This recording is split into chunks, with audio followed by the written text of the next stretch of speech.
You're watching TVC Breakfast. About 17% of pharmaceuticals and medicinal drugs available in Nigeria are substandard and falsified. Now that's according to a recent revelation by the National Agency for Food and Drug Administration and Control, NAFDAC.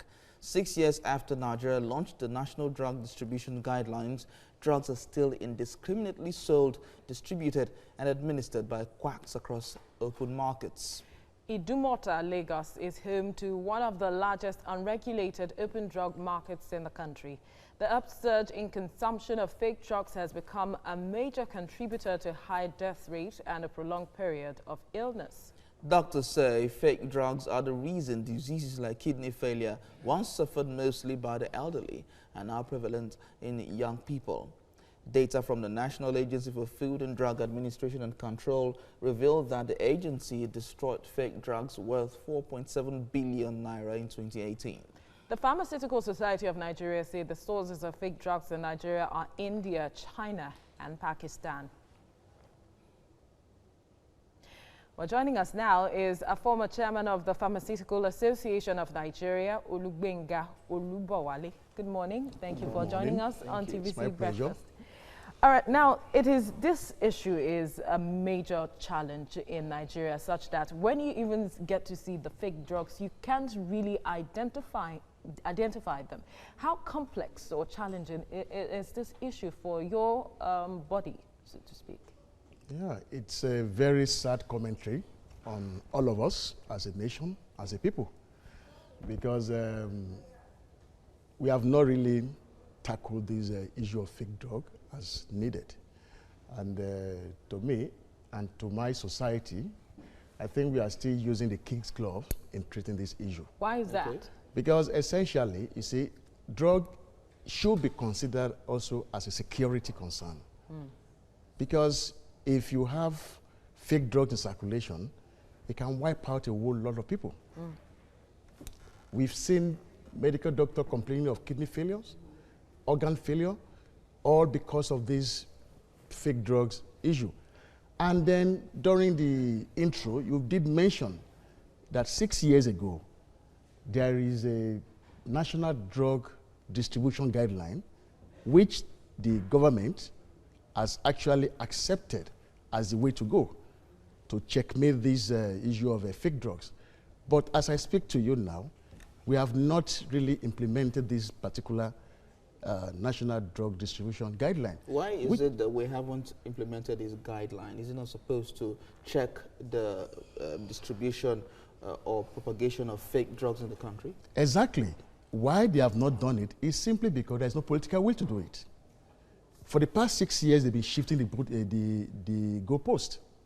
Every time we are about to launch this, they will tell us, oh, something has happened, some people are interested, they shift the goalpost. 6 good years. Does this speak about the ability of the agency, the regulatory agency, to do something about this spread of fake drugs? It's not about the agency, it's about the government, which is supposed to actually give the impetus needed to kickstart this. Because essentially what the National Drug Distribution Guideline does, it's canvassing for a coordinated wholesale center, CWC, whereby we have in places across the region centers that will be manned by professionals, that we are going to have how drugs come in and goes out. It will be monitored and regulated, unlike what we have now in open drug market. Just like the name suggests, open drug market is an aberration, because this is where you have all manners of substances being bought and sold without being checked. But how regularly has your society engaged the government on the challenges, especially looking at the fact that the lives of Nigerians are at stake with regards to this issue? We do this on a regular basis. We've written several memos to the government. We've made several advocacy visits to the federal government on this, both at the state level and the national level. We have our members constantly talking about this, that let this thing be done for the sake of Nigerians. But yet, so what is the way forward now? This way forward is simply for the government to look inward. All the paperwork has been done. Let the government make a pronouncement. And then, because even the various stakeholders who are involved, they are ready. They've already made purchases of land and they've been putting in place structures to kickstart these coordinated wholesale distribution centers. But the government is just so not as the government hasn't done anything about it now, what do you expect the people to do? Because in as much as the government has not, you said the government has not done anything about it, the people are bearing the brunt of this situation. So what can the people do? What the people can do in the interim is to ensure that they make purchases of their various medication needs from registered pharmacies across the nation. We've been canvassing for this, you know, because where you have a lot of charlatans who see essentially drug items as a trade item, then we have a problem. It is not like confectionaries that you can buy in and then move away with it. They come with consequences. Yes. So you need an expert to hand over these products who will explain to you how to use it, what are the challenges you might encounter taking this medication, who should you talk to. But where you have everybody opening shops in corners and selling drugs, you have people you know, taking baskets at bus stops, inside the various buses, talking about drugs. I mean, this is just not right. All right. Now that we know that the sources of the fake drugs in the country are from these countries, India and the likes, what diplomatic ways are we put in place to have discussions with these countries to ensure that they stop, you know, bringing in these drugs into the country? Yeah. Thank you very much. A lot still needs to be done by the federal government, just like I alluded to earlier on. Yes, we can use the diplomatic channels to ensure that these notorious activities coming from these various countries are checkmated. I'm also aware at some point in time in the past, government actually reached out to some of these embassies and countries. But we can see that the impact so far has not yielded the desired result. That simply means we need to go beyond just talking. I mean, there must be some other measures that need to be put in place to ensure that, you know, these activities are checkmated.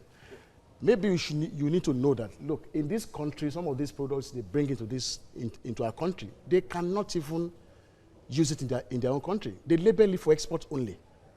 It's as bad as that. That means specifically these products are meant for us, because they have a stricter regulation there that will not allow such products to be circulated within. We need to give a lot of kudos to NAFDAC. Of late, they've been also working assiduously. We are aware that in some of these countries, they have agents of NAFDAC in those countries who help them to oversee the various manufacturing and importation of these various products. Okay, but then, they still find their way into the country. Our porous borders. Now, while we were reading that intro, we mentioned a place like Idumota.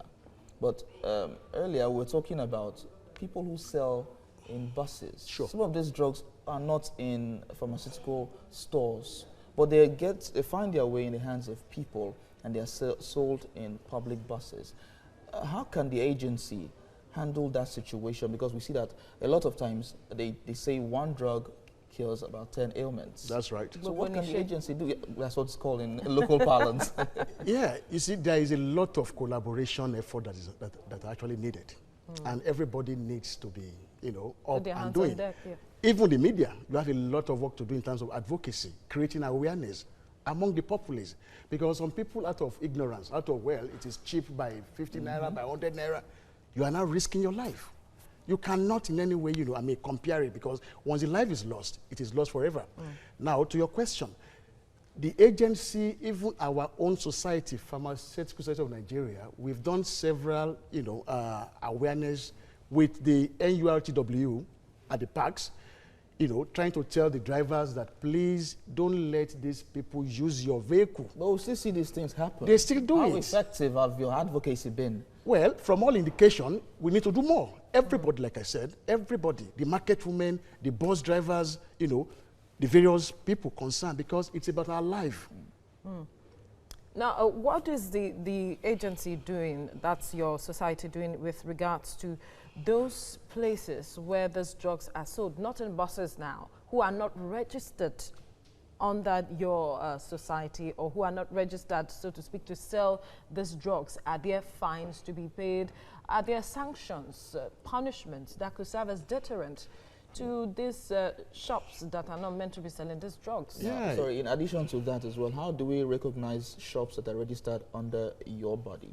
Okay. Well, registered, the regulator that registered and control our activities is the Pharmacists Council of Nigeria. And the regulator that also control products is NAFDAC. They both work together. Now, when a facility is registered by Pharmacists Council of Nigeria, they will issue you a current license to practice, which must be conspicuously displayed inside the pharmacy. And then you need to have a signage, a green cross signage, that is customized to the superintendent pharmacist, that's the pharmacist in charge of that place, who is answerable for whatever goes on there. You will display this conspicuously outside the pharmacy. Now, the populace, when you get into such pharmacy, you have every right to request to see the pharmacist on duty. Indeed. Okay. For you to also cite this current license to practice. All right. These are some of the assurances. Okay. Now, you see, beyond all of these. Quickly, because we have to go. Quickly, okay. Quickly. Yeah, quickly is that, you see, there is also a problem because the Pharmacists Council of Nigeria, the new bill, which is supposed to give it more bite, is lying on the table of the president of this country for over a year. Okay. There are lots of reform inside this bill that will have make the activity of these agencies better. All right. And they need funding. All They're right. underfunded. We need to leave it at this point. Olugbenga Olubowale, thank you for your time on TVC Breakfast.